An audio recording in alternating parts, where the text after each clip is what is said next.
మనం చూసినట్టయితే మొన్న ఎలక్షన్స్ కావచ్చు, లోకల్ బాడీస్ కావచ్చు, జగనన్న వెళ్తున్న తీరు కావచ్చు, ప్రజలందరికీ కూడా ఒక కాన్ఫిడెన్స్, ఒక భరోసాని అన్ని సెక్టార్స్ పీపుల్కి మరి ఏదైతే ముఖ్యమంత్రి గారు ఈ రాష్ట్రంలో ఉన్న బీసీలకు, ఎస్సీలకు, ఎస్టీలకు, మైనారిటీలకు ఇస్తున్నారో వీళ్ళందరికీ కూడా ఒక పెద్ద ఎత్తున కూడా మా కుటుంబ సభ్యుడు మా జగనన్న అనేటువంటి భరోసా, కాన్ఫిడెన్స్ ఏదైతే ఈ చేస్తున్నటువంటి అభివృద్ధిలో కలిగిందో అది ప్రజలు ఆల్రెడీ ఒక ఒపీనియన్కి వచ్చారు జగనన్న ప్రభుత్వం మీద. మరి ఇప్పుడు మనం చూసినట్టయితే చంద్రబాబు నాయుడు గారు మాట్లాడుతున్న మాటలు కావచ్చు, వాళ్ళు క్రియేట్ చేస్తున్నటువంటి ఏ పరిణామాలైనా కూడా ఓటమి భయంతోనే వాళ్ళు ప్రజల్లోకి రకరకాల మెసేజ్లు, రకరకాల ఇది ద్వారా వాళ్ళు చేస్తున్నటువంటి ఒక ప్రయత్నంగానే మనం చూడొచ్చు. ఎందుకంటే ప్రజలు ఆల్రెడీ జగనన్న ప్రభుత్వంపై ఒక ఒపీనియన్ని ఫ్రేమ్ చేస్తున్నారు, ఒక పాజిటివ్ ఒపీనియన్తో ఉన్నారు. ప్రజలందరూ కూడా జగనన్న ప్రభుత్వానికి మద్దతుగా ఉన్నారు. అటు వైఎస్ఆర్ కాంగ్రెస్ పార్టీ పట్ల చాలా పెద్ద ఎత్తున న్యూట్రల్స్ కూడా మద్దతు తెలుపుతున్నటువంటి పరిస్థితులు ఈరోజు మన రాష్ట్రంలో నెలకొన్నవి. కాబట్టి ఇవన్నీ కూడా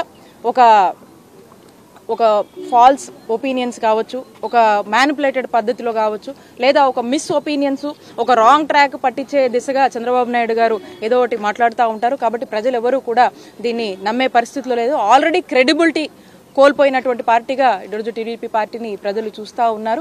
మరి ఈరోజు ఏదైతే మాట అంటే ఒక మాట మీద నిలబడే ప్రభుత్వం జగనన్న ప్రభుత్వము, ఒక మాట ఇచ్చిన మాట నెరవేర్చే ప్రభుత్వం జగనన్న ప్రభుత్వం. కాబట్టి ప్రజలందరికీ కూడా ఒక నమ్మకం, విశ్వాసం ఉంది. ఖచ్చితంగా రానున్న కాలంలో కూడా ప్రజలు పెద్ద ఎత్తున కూడా మా వైఎస్ఆర్ కాంగ్రెస్ పార్టీని, అటు జగనన్న ప్రభుత్వాన్ని దీవించేందుకు సిద్ధంగా ఉన్నారని చెప్పి ఈ సందర్భంగా తెలియజేస్తున్నాను.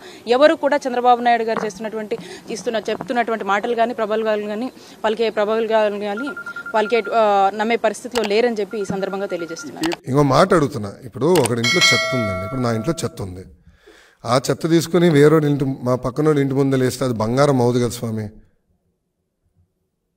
ఇప్పుడు ముఖ్యమంత్రి గారే స్వయంగా వాళ్ళ మంత్రి గారు చిలకలూరుపేటలో చెత్త అని తేల్చేశాడు.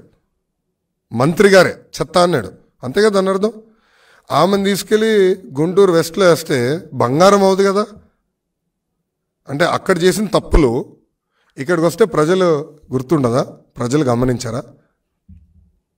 అంత అద్భుతమైన అభివృద్ధి, అంత అద్భుతమైన క్యాండిడేట్ అయితే అక్కడనే పెట్టాలి కదా, చిలకలూరులో పెట్టి గెలిపించుకోవాలి కదా. అంత బాగా చేస్తుంటే, ప్రభుత్వానికి అంత వే ఉంటే వై నాట్ 175 అంటే అక్కడనే పెట్టుకోవాలి కదండి. అక్కడిని తీసుకొచ్చి ఇక్కడ వేస్తే అది ఎట్ట కుదురుతుంది? సో ఒకరి చెత్త ఇంకొకరి ఇంటి ముందు వేస్తే బంగారం కానే కాదు, చెత్త చెత్తే.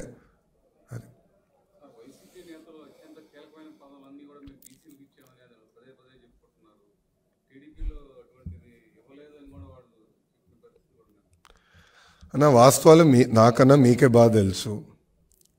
శాసనసభలో కానీ, శాసన మండలిలో కానీ, అటు పక్కన పార్లమెంట్, లోక్సభ, రాజ్యసభలో కూడా పెద్ద ఎత్తున బీసీలని ప్రోత్సహించింది తెలుగుదేశం పార్టీ. టీటీడీ చైర్పర్సన్ చేసింది బీసీలకే ఇచ్చింది తెలుగుదేశం పార్టీ. తుడా చైర్పర్సన్ చేసింది తెలుగుదేశం పార్టీ. అనేక కీలకమైన పదవులు మేము బీసీ సోదరులకే ఇచ్చాం. ఇప్పుడు టీటీడీ చైర్పర్సన్ ఎవరో నాకన్నా మీకే బాగా తెలుసు. 2 టర్మ్స్ ఏ సామాజిక వర్గంకి ఇచ్చారో నాకన్నా మీకే బాగా తెలుసు. ఈ వాస్తవాలను చర్చించడానికి మేము అందరం సిద్ధంగా ఉన్నాం, ఎప్పుడో చెప్పా.